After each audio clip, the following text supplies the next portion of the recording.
네, 우리가 읽은 24장은 전쟁에 대한 말씀입니다. 롯이 아브람을 떠난 후에 큰 전쟁이 크게 세 번이 일어났는데 1차 전쟁, 2차 전쟁이 있습니다. 동방의 왕들과 서방의 왕들이 서로 부딪혀 충돌하여 전쟁이 일어나게 되는데 1절부터 4절까지가 1차 전쟁을 보여주고 있고요. 그리고 5절부터 12절까지가 2차 전쟁을 보여주고 있습니다. 결국에 누가 이기는가? 엘람과 그돌라오멜의 동방의 왕들이 이기게 되고 이 과정에서 소돔이 패배하고 소돔에 살고 있던 롯도 포로가 되어 이제 끌려가고 말게 됩니다.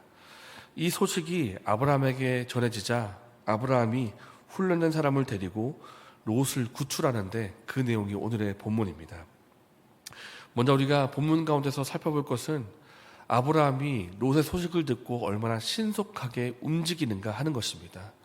14절 말씀을 한번 보시면 한 구절에서 몇 개의 동사가 나온지 한번 보시기를 바랍니다. 사로잡혔음을 듣고 380명을 거느리고 318명을 거느리고 단까지 쫓아가서 듣고 거느리고 쫓아가서 이 같은 한 구절에 세 개의 동사가 나왔다는 것은 그만큼 아브라함이 신속하게 움직였다라는 것을 보여주는 것입니다. 아브라함이 왜 이렇게 신속하게 움직였겠습니까? 롯을 구하기 위해서입니다. 롯 때문에. 비록 롯이 나를 떠나가서 마치 남처럼 살고 있지만 아브라함의 마음에 롯은 여전히 자신의 조카였고 자신의 친족이고 구원해야 될 사람으로 여겨져 있는 것입니다. 그래서 아브라함의 마음에 롯은 그냥 롯이 아니고 조카 롯으로 남겨져 있는 것입니다.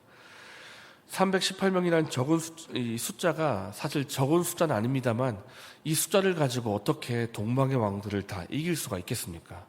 그리고 이 동방의 왕들은 이미 서방의 왕들을 이긴 왕들입니다. 그러니까 얼마나 많은 군사력, 막강한 그런 경험들 가지고 있지 않겠습니까? 이 숫자를 가지고 내가 이 작전을 성공할 수가 있을까?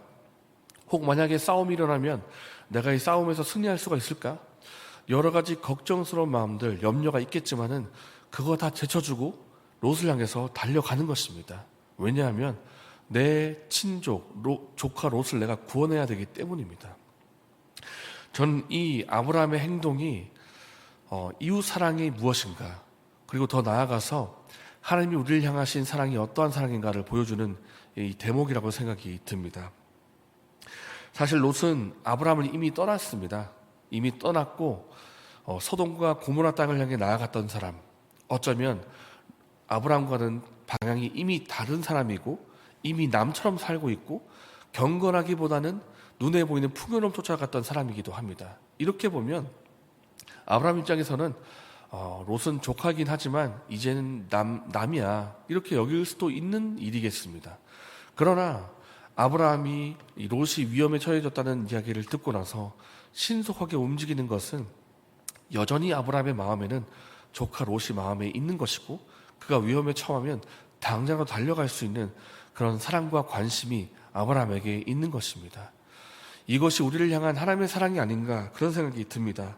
때로 우리가 하나님과 교제하며 살다가도 세상의 풍요로움에 눈이 멀어서, 세상에 반짝이는 것에 눈이 멀어서 세상을 향해서 나아갈 때가 있습니다. 그것이 마치 나를 행복하게 해줄 것처럼 보이고 내게 진정 평화를 준 것처럼 보여서 세상을 쫓아가다가 허무함에 빠질 때가 있습니다. 이 세상에 있는 우상, 아이돌, 이 아이돌이라는 뜻 자체가 허무함과 헛됨이라는 뜻을 포함하고 있는 단어입니다. 우리가 하나님의 품을 떠나서 헛된 것을 쫓으면 결국 무엇이 찾아옵니까? 공허함과 허무함만이 찾아올 뿐입니다. 왜냐하면 하나님 외에 다른 모든 것은 우리에게 참 만족을 줄 수가 없기 때문입니다.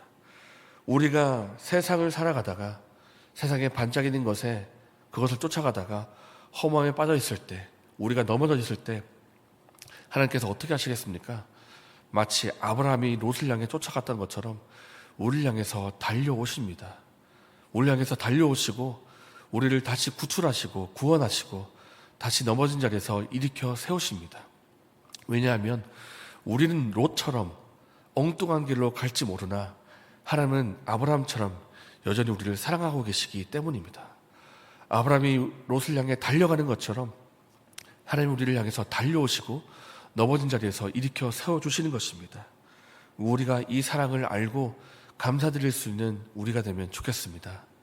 그리고 아브라함이 롯을 향해 나아가서 그들을 구출해줬던 것처럼 우리가 또한 우리를 향하신 하나님의 사랑을 알고 있다면 우리가 넘어진 다른 사람을 또한 일으켜줄 수 있는 사람이 되면 좋겠습니다.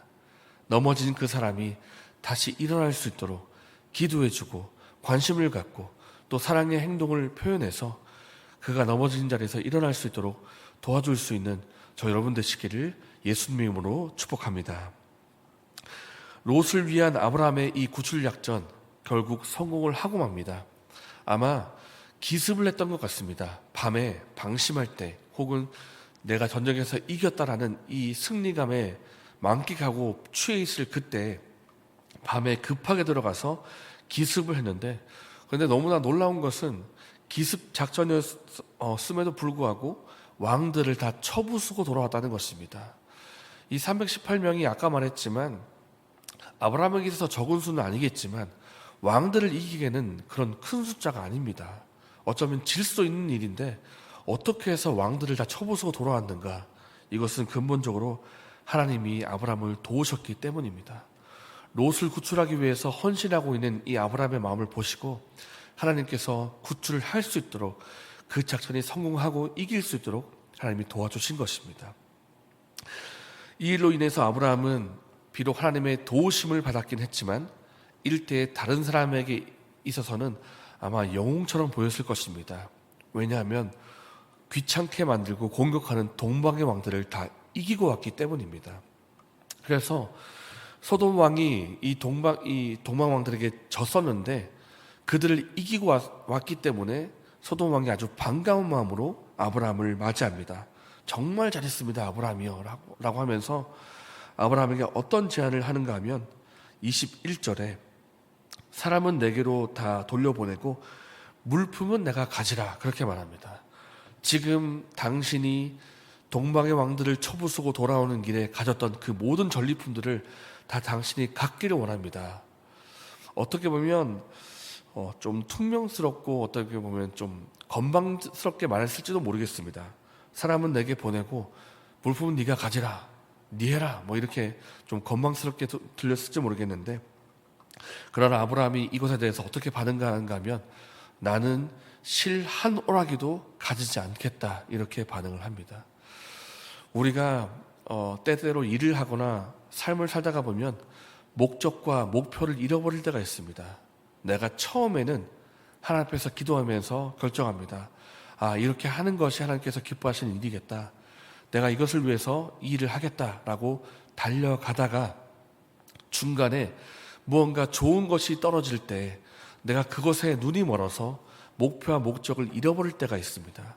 우리가 그럴 때 분별력이 있어야 되겠습니다. 아브라함처럼 좋은 게 좋은 거더라고 뭐 내게 좋으면 다 좋은 거지, 이거 취하면 되는 거 아닌가? 아싸 잘됐다, 이거 하나님께서 내게 주신 전리품이구나 라고 취할 수도 있겠지만은 취하면 어떻게 되는가 하면 일이 복잡하게 됩니다. 아브라함은 전쟁을 일으키는 사람이구나, 평화의 사람이 아니구나. 전쟁을 일으켜서 상대방을 굴복시키고 마치 세상의 왕들이 그랬던 것처럼 때리고 취하고 빼앗는 사람이구나. 그래서 이번 전쟁도 동방의 왕들을 습격해가지고 빼앗으려고 전쟁을 일으킨 거구나, 이렇게 생각했을 것입니다. 그러면 아브라함은 지금부터는 하나님의 사람이 아니라 세상의 왕이 되는 것입니다. 그때부터는. 그리고 이 소돔 왕이 받으라고 했던 이 전리품을 취하게 되면 소돔 왕은 또 자신의 영광을 취하는 것입니다. 내가 아브라함을 부유하게 한 사람이다. 아브라함 위에 올라서는 것입니다. 그러나 아브라함이 이것을 분별하고 정확하게 선을 긋습니다. 나는 롯 때문에 이 일을 행한 것이지 전쟁 일으키고 취하기 위해서 한 것이 아니다. 나는 하나님의 뜻을 위해서 행한 것이다 라고 선을 분명히 긋고, 그리고 살렘 왕에게 11조를 드림으로 살렘 왕의 길을 걷고 있다는 것을 분명히 표하고 있습니다. 살렘 왕이 어떤 왕입니까? 평화의 왕입니다. 살렘 왕이 누구를 예배합니까? 요 하나님을 예배하는 왕입니다. 아브라함이 그에게 11조를 드림으로 나도 그 길을 걷고 있는 사람이다. 나도 하나님의 길을 걷는 사람이라는 표시를 분명히 하는 것입니다. 우리가 좋은 거는 다 좋은 거다, 이런 것에 속아 넘어가지 않으면 좋겠습니다. 무엇이 진정 하나님의 뜻인가? 내게 아무리 좋게 보일지라도, 이것이 마치 하나님의 선물처럼 보인다 할지라도 정말 하나님의 뜻이 무엇인지를 분별할 수 있는 마음이 우리에게 있다면 하나님의 뜻과 사람의 뜻을 분별할 수가 있게 될 것입니다. 그 기준은 우리에게 좋은 것이 아니라 하나님의 말씀입니다. 그렇기 때문에 우리가 하나님의 말씀을 바로 알고 그 말씀을 통해서 분별해 나아갈 수 있는 여러분 되시기를 예수님의 이름으로 축복합니다. 이 시간 말씀을 생각하면서 두 가지를 기도하겠습니다. 우리가 우리를 향한 하나님의 사랑을 알고 있다면 우리 주변에 넘어진 사람을 일으킬 수 있는 여러분이 됐으면 좋겠습니다. 그리고 또 한 가지는 우리에게 다가오는 여러 가지 일과 사람 가운데 분별할 수 있는 분별력을 달라고 기도하면 좋겠습니다. 내게 좋기 때문에 취하는 것이 아니라 하나님의 말씀을 가지고 분별할 수 있는 우리가 되게 달라고 기도하겠습니다. 이렇게 기도하시고 개인적인 제목을 기도하신 후에 자유롭게 돌아가겠습니다.